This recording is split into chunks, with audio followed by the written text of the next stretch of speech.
Hello and welcome to another dose of Daily Stupid. Now these days people have some very exotic pets, don't they? I mean, they're not exotic anymore, like chinchillas and bearded dragons. Some people have snakes and all kinds of things. But here's 5 animals that you may not want to have as pets, and it's coming right up. Okay, here we go then. 5 pets that you might not want to keep. Number 1, a plankton. If you don't know what a plankton is, whales eat them like by the billion. Now the downsides of having a plankton are, 1, they're very tiny.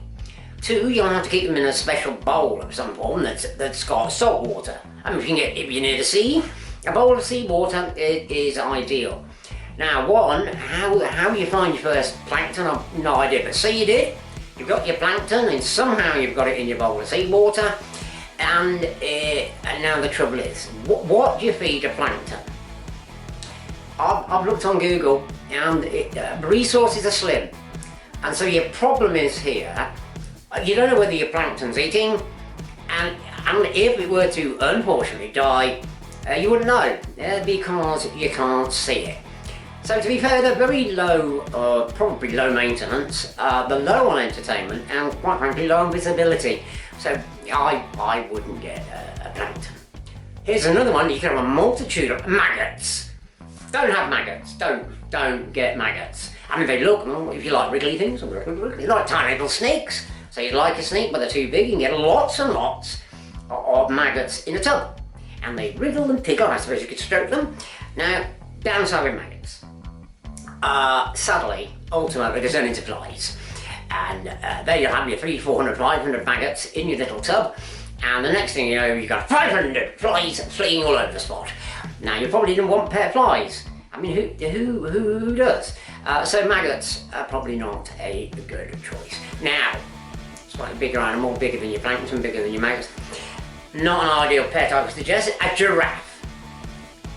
Lovely looking things, but giraffes. Now, one of the options, you've got a multiple story house, you're going to have to knock at least one of the ceilings out so you can get that enormous neck thing up there. If you live in a single story house, you're going to have to knock a hole in your ceiling, which clearly is going to let the rain in, and all in all, in practical terms, merely on the height. And if they're only shorter, a giraffe might be an idea. But they're not, they're gigantically tall, and so giraffe is probably not an option. Here's another one, rhinoceros, the thing with a big, now look, that is an accident waiting to happen.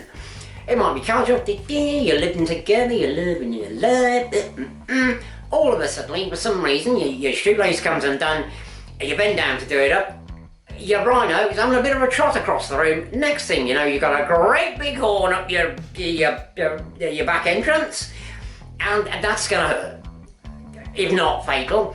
And your poor old rhino pet, because you want to look after your pet, has got a human stuck on the end of its nose.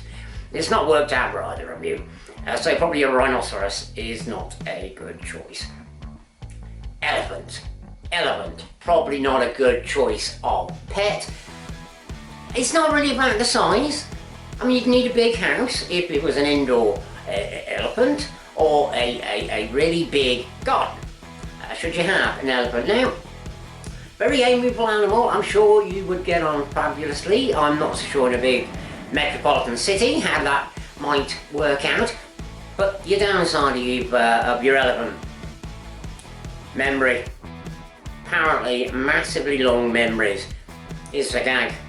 You make a mistake, accidentally forget to feed it or something, you bumped it by accident, it's never gonna forget. It'll never let you forget it. One day you gave it the wrong fruit, you gave it a rotten apple, nag, nag, nag, nag, nag. Every time you make a mistake, remember that time you didn't put your socks in the wash? It's a nightmare.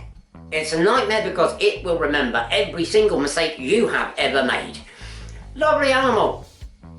Memory, let's sit down.